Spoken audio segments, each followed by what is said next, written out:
Stock মার্কেটে কেউ কোটি টাকা আয় করে, আবার কেউ সব হারায়। পার্থক্যটা কোথায়? স্টক মার্কেট হলো এমন জায়গা যেখানে কোম্পানির শেয়ার কেনাবেচা হয়। শেয়ার কিনলে আপনি সেই কোম্পানির ছোট্ট মালিক হয়ে যান।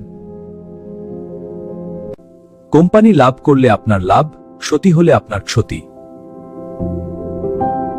ভারতে শেয়ার কেনাবেচা হয় এনএসই এবং বিএসইয়ে। শেয়ার রাখার জন্য লাগে ডিম্যাট অ্যাকাউন্ট, এটা আপনার ডিজিটাল লকার। আর কেনাবেচার জন্য লাগে ট্রেডিং অ্যাকাউন্ট। নতুনদের জন্য এসআইপি আর মিউচুয়াল ফান্ড হতে পারে সহজ শুরু। বেশি লাভ চাইলে ঝুঁকিও বুঝতে হবে।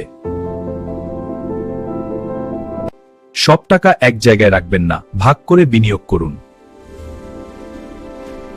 সময়ই বিনিয়োগকারীর সবচেয়ে বড় শক্তি।